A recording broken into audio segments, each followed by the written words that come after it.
Peter's life, once marked by the luxury of wealth and comfort, was now centered on his resolve to bring the truth to light. Yet, despite his decision to expose the corruption within his family, a sense of calm still clung to him. He had spent so many years trapped in the illusion of wealth. Now it felt like he was finally breaking free. But beneath that calm, he knew the storm was coming. Emma's revelation, his family's crimes, and his decision to walk into a fight that could ruin everything. It was all too much to process. As the days passed, Peter felt the heaviness of what lay ahead. His plan to expose his family's dark secrets was in motion, but he didn't know how far it would reach or how dangerous it could become. The call to the informant, the one who had promised to help him, was still fresh in his mind.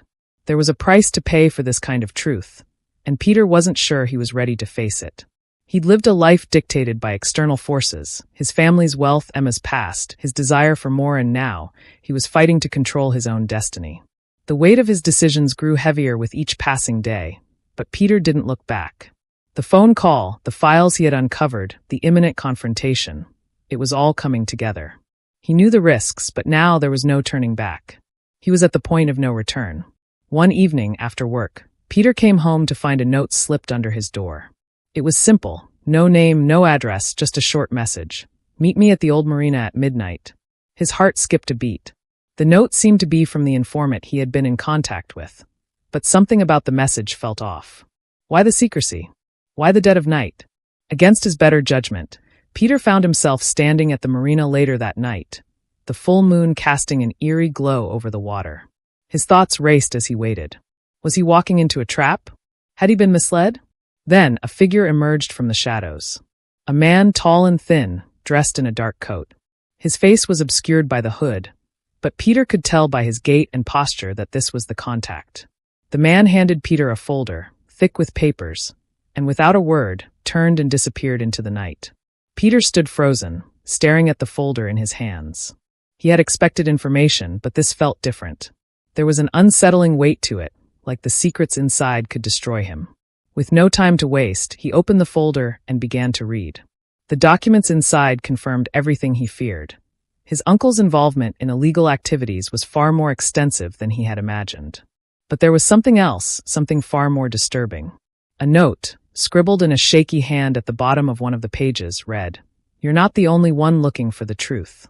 Be careful." Peter's pulse quickened. Was someone else investigating his family? Or was this a warning? He didn't know, but the gravity of the situation was clearer than ever.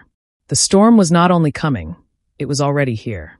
As Peter's investigation grew deeper, so did the tension between him and his family. His once warm relationships with his relatives had deteriorated as he began to uncover more and more of their dark secrets. He tried to reach out to his parents, but every time he did, the conversations were strained, full of silence and vague deflections. His family knew what he was doing, knew that he was trying to expose the truth, and they were not happy about it. One evening, his father called him, his tone cold. "Peter, I don't know what's gotten into you. You're playing with fire, and you're going to get burned," he said. Peter could hear the underlying anger in his father's voice, the same anger he had grown up with, the anger of a man who had always controlled everything. But Peter wasn't afraid anymore. He wasn't the boy who had cowered under his father's harsh words. "I'm not afraid anymore, Dad," Peter replied firmly. "This isn't just about you anymore. It's about the truth. You've been hiding it from me for years, and I can't be a part of this any longer. I know what you've done, and I'm not going to pretend like everything is fine. You've lied to me, and I can't live with that." There was a long pause before his father spoke again, his voice low and dangerous. "You don't know what you're dealing with, Peter. You're not equipped for this. If you push this any further, you'll regret it." Peter's heart raced. He knew what his father was capable of. He had always been ruthless. But Peter wasn't scared anymore. The man he had once been was gone. He had to do this, not just for himself, but for the truth. The closer Peter got to uncovering the full extent of his family's involvement in Emma's father's operations, the more he realized just how far-reaching their corruption was. He had spent years believing that wealth and power were the ultimate goals, that living in luxury meant that life was perfect. But now, the more he dug, the more he saw the destruction caused by the same wealth he had once envied. There were names on the documents, people Peter had never heard of, businesses that seemed to operate in the shadows of society. He began connecting dots between Emma's father's criminal empire and his own family's business dealings. The realization hit him hard. His family had been complicit, had known about the shady deals, and had used the wealth to maintain their power. The very luxury that had once seemed so attractive now felt like a prison, and Peter felt trapped in a world of deceit.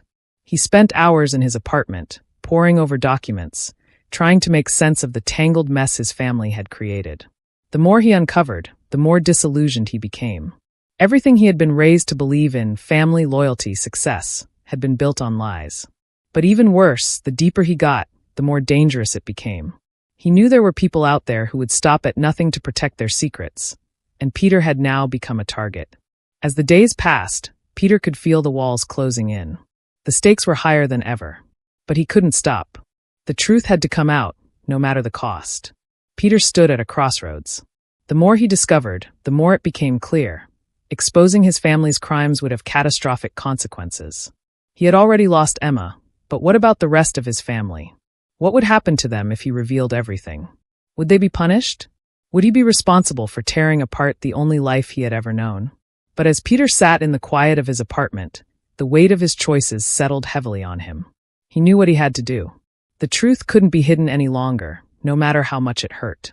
He had spent years living in the illusion of wealth and power, and now it was time to face the reality of what that had cost. Peter made the decision to go public. He would expose everything. The truth, no matter how ugly, would come out. He couldn't live with the lies anymore. The question, however, remained. Could he handle the fallout? Could he survive the storm that was about to hit? With a deep breath, Peter picked up the phone and made the call. He was ready. The truth would be known. But at what cost? The decision to expose his family's secrets set off a chain reaction that Peter could never have fully anticipated. The informant he had been working with passed the incriminating documents to a trusted journalist, and within days, the story hit the headlines. Major media outlets began reporting on the web of corruption that tied Peter's family to Emma's father's criminal empire. Names, businesses, and bank accounts were laid bare for the world to see. Peter watched the news unfold from the safety of his apartment, his heart pounding as reporters speculated on the fallout. His family's empire, once seen as untouchable, was crumbling under the weight of public scrutiny. Arrests were being made, investigations launched, and lawsuits filed. But Peter knew this was only the beginning. Then the calls started. His phone rang constantly, angry, threatening messages from family members who blamed him for their downfall, and from strangers who seemed to know too much about his life. Peter knew he was no longer safe. He had expected backlash, but the sheer force of it was overwhelming. One night, as he sat staring at his phone, a text came through from an unknown number. "You've made a big mistake. You're not untouchable." Peter felt a chill run down his spine. He had known there would be risks, but now the danger felt all too real. Was he being followed? Watched? His sense of security, already fragile, was completely shattered. Just as Peter was beginning to feel like he couldn't handle the pressure, Emma reached out to him. She had seen the news and heard whispers within her own circles about Peter's role in exposing the truth. Her voice on the phone was cautious but sincere. "Peter," she said, "I don't know if I should congratulate you or warn you, but you've done something no one else dared to do. My father's empire, your family's involvement, it's all coming down because of you. But you need to be careful. These people, they don't play fair." Peter was surprised by her tone. For once, there was no animosity, no anger. She sounded almost concerned. "Emma," he replied, "I didn't do this to hurt anyone. I did it because I couldn't live with the lies anymore. I couldn't keep pretending." "I know," she said softly. "But Peter, you're in over your head. These people are dangerous, and they won't let this go. You need to watch your back. And if you ever need help, don't hesitate to ask me." Her words lingered with him long after the call ended. Was Emma truly worried about him? Or was this some kind of ploy to protect her own interests? Peter couldn't be sure. But one thing was clear. He was now a target, and the stakes were higher than ever. A few days later, Peter was on his way home from a late-night meeting with his lawyer. He had spent hours discussing the implications of the case and how best to protect himself. As he walked to his car in the dimly lit parking lot, he felt a sudden prickle at the back of his neck, a sense that someone was watching him. He quickened his pace, glancing around nervously. The lot was almost empty, but there was a dark SUV parked near the exit, its engine idling. Peter's pulse raced as he fumbled for his keys.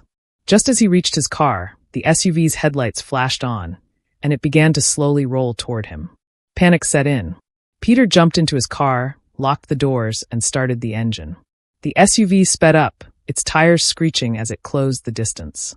Peter's hands shook as he threw the car into reverse, narrowly avoiding a collision as he maneuvered out of the lot. He drove for miles, his heart pounding, constantly checking his rearview mirror. The SUV eventually disappeared, but the fear remained. Someone was sending him a message. He was no longer just fighting for the truth. He was fighting for his life. Despite the mounting danger, Peter refused to back down. The fallout from the expose had created a ripple effect, inspiring others to come forward with their own stories.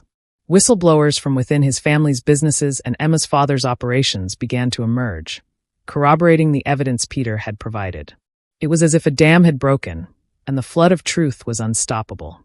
Peter found a small sense of solace in knowing that his actions were making a difference.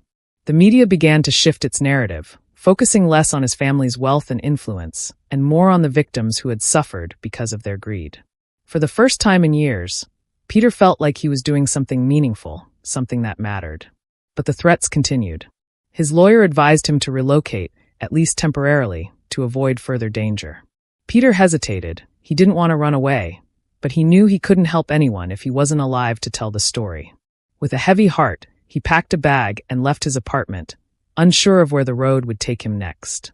Peter stood on a cliff overlooking the ocean, the wind whipping through his hair. He had spent weeks in hiding, moving from place to place, trying to stay one step ahead of the threats that followed him. But even in his solitude, he couldn't escape the weight of everything he had uncovered. He thought about Emma, about the life they had tried to build together, and the ways it had fallen apart. He thought about his family, the empire they had built on lies, and the price they were now paying. And he thought about himself, the man he had been when this all began and the man he had become.